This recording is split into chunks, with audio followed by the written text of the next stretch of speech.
Hi everyone, let's go over my bullish and bearish Elliott Wave scenarios on Bitcoin, starting on the medium time frame with the bullish scenario where we're looking for a 5-wave impulsive structure to the upside, currently working on wave 4, and then we expect another move up in wave 5 towards that 50k area.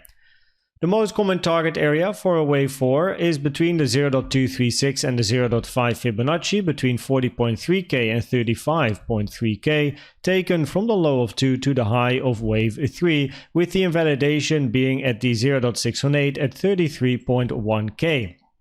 Something else that is very important on this chart are the vertical lines, the 3, 4 and 5 you see at the bottom, and these fib times are taken from the high of 1 to the low of 2 to the high of wave 3 to compare the time it took to develop wave 2 with the time it is taking to develop wave 4. Now commonly wave 4 in an impulse takes longer to form than wave 2, so we actually want wave 4 to be past the 1-to-1 fib time, which is definitely the case. However, we also don't want wave 4 to be too long in time, because then it gets out of context and the shape of the impulse is not nice. So in this scenario what you see is that currently price over here is ranging just after the 4 fib time, and you can see the color of the lines. 3 fib time, that's fine for a wave 4. The 4 fib time, meaning 4 times longer than wave 2, is okay, but we have to start thinking about potentially other scenarios as well. And the 5 fib time is quite unusual for a wave 4, meaning it is then 5 times longer than wave 2. So we keep an eye on these fib times, with the 5 fib time sitting on the 4th of January 2024. If we then look at the second scenario, in case price continues to range, then over here I am looking for a higher degree wave 4. So now the impulse here to the upside is finished. Instead of a green 1, 2, 3, 4 and a green 5 up, the green 5 is already in, finishing the yellow wave 3, and then a bigger wave 1, sideways, horizontal, shallow, complex wave 2. Then we have a 3, 4 and eventually a wave 5 to the upside, where for this wave 4 we can expect this range to continue for a much longer period of time. Because wave 2 was very shallow and long in time, wave 4 can take shorter but can also be deeper based on the rule of alternation than it usually tends to do. Now the target area for a 4 is the same, the 0.236 to the 0.5, 40k to 34.8k, taken from the low of 2 to the high of this wave 3. And if we're then looking at the beginning of this potential wave 4, if this range takes too long, then I'm thinking about a potential flat structure where this is a complex move in a WXY scenario at the moment, or potentially still an ABC, but the WXY has a higher probability, finishing then a wave A, looking for a move to the upside in a wave B, for then a wave C to the downside in a bigger flat structure. Preferably this wave 4 finishes after the 0.382 fib time. This fib time is taken from the high of 1 to the low of 2 and then put on top of the high of wave 3 to again compare wave 2 with wave 4, and the 382 is sitting on the 31st of January 2024. If we go to the more bearish scenario, but eventually bullish, we are looking for a double 1-2 over here, and then we expect a bigger wave 3 to the upside. However, we need a much deeper retracement to the downside, which is nice because the common target for a wave 2 is between the 0.5 and the 0.786, pulled from the low over here to the high, and that is deeper than the common targets for a wave 4. So it's easy to distinguish if we're in 4 or 2 territory, but at the moment probabilities are much higher. This is a wave 4 correction. It's complex, it's very sideways and horizontal, but over here you can see the target area for a green wave 4, and this is the target area over here for a yellow wave 4, and you can see that this target area is also above the common target area for a wave 2. Now in this scenario we then want to see price moving down, get a big impulse to the upside, as we're then looking for a massive wave 3, likely to all-time highs. If we then zoom in to the range that we have been in for a while now, then locally we're looking for an ABC to the downside at the moment, in an A535 over here in this particular scenario, right? Where wave B is either already in, or we're still looking for a bigger corrective structure and then another C to the downside, where the most common target for wave C is between the 1 and the 1.236, between 41k and 40.3k, in confluence with the target box over here. which is the blue box between 41k and 41.4k, which also includes this daily naked point of control at 41k. So that is nice confluence with the 1-to-1 and the target area for this wave C as well. Now, if we then look at this wave C to the downside, if wave B would already be finished, right, we want to see a 5-wave move to the downside in this wave C, either in an impulse, 1, 2, 3, 4, 5, right, no overlap between 4 and 1 allowed in a normal impulse, or we have to think about a diagonal shape structure, which is then an ending diagonal. And then we get to this scenario over here.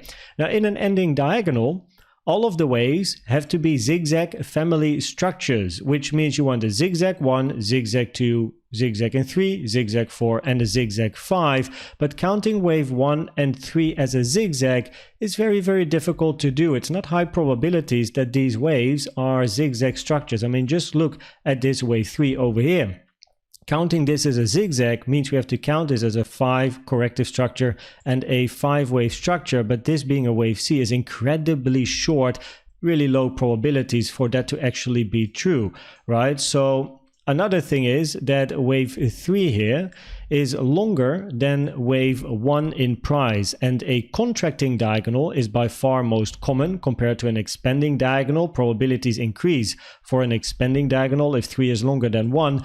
However, with the new rules of a diagonal, you can have wave 3 being longer than wave 1. It's not an invalidation for contracting diagonal, but it does really lower the probabilities nonetheless. You do have overlap between wave 4 and wave 1, and we are currently retesting that wide resistance box over here, right? Price moving to the upside, currently inside this area. If price can pass this area, retest it and continue, we're going to be looking for the box up here, which is then this white box between 43.5k and 43.7k, which then would invalidate this scenario as well. Now, one important line I had on the chart in my previous video was this horizontal over here, this low of this move to the downside for a potential impulse, and then a wave 1, flatten 2, then we have a 3, sideways 4, 5, where you don't want overlap between 4 and 1 if we were looking for a 5-wave structure to the downside. But now we do have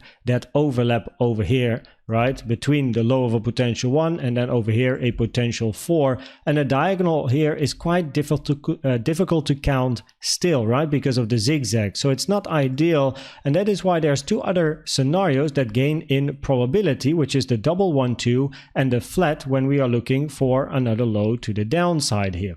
The first one on my chart here is then the double 1-2, or actually triple 1-2 to the downside, where we have a 1-2, 1-2, and then another 1-2. Now then we expect a very explosive move to the downside. I'm not a big fan of a buildup of multiple 1-2s like this. It just doesn't really feel like this is the preferred scenario, also because of the structure of the 1-2s that we have on the chart. It's not really a diagonal structure in a 1-2, 1-2, 1-2, and then a big move to the downside. This is what you prefer to see. If you expect a really big move to the downside, you actually want to see lower low, lower low, lower high, lower high. But in this case, this second wave 1 did not took the low of the first wave 1, so we don't actually really have that nice diagonal shape, but we are at the moment in the target area for a potential wave 2 over here and then another 1-2. So it is something that we do have to consider for then another low to the downside. But if price does move to the downside, you really want to see volume moving to the upside, because we're going to get a wave 3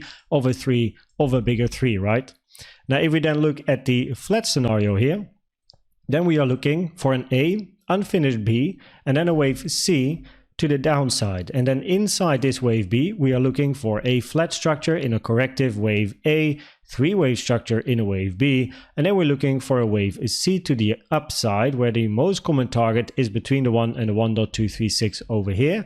And after that, you then expect to move down. Now, this target area is between 43.5k and 44k. Now, if we then look at the CVD divergences locally over here, we had the bullish CVD divergences at the lows. Now, these played out as price took these highs over here. Very nice indeed, right?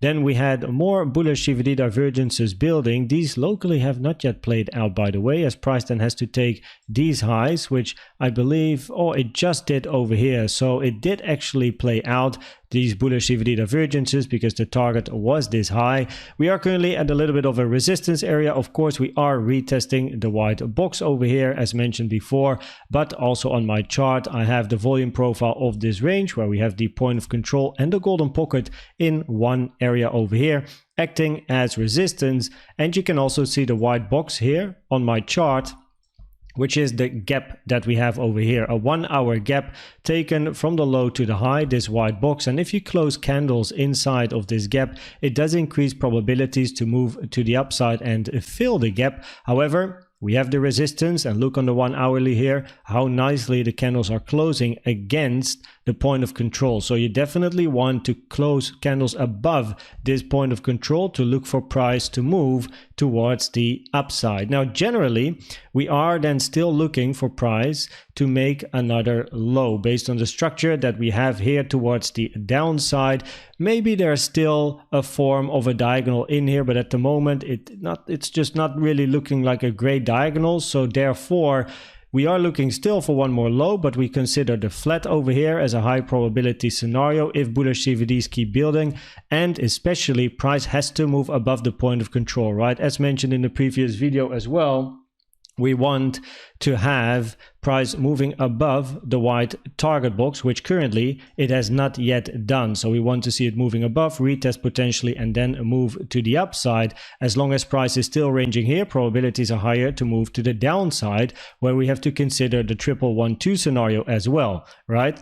Now, if price does move to the upside for a potential flat, we at least have to consider continuation as always, but that is why we always observe the reaction whenever price is at an area of interest. I hope this video was helpful or valuable to you. Please check out the most recent educational video I've made about the best trading indicator you can use in my opinion, which is the CVD. And for now, thanks for watching and subscribing, and I'd like to see you at the next one. Bye bye.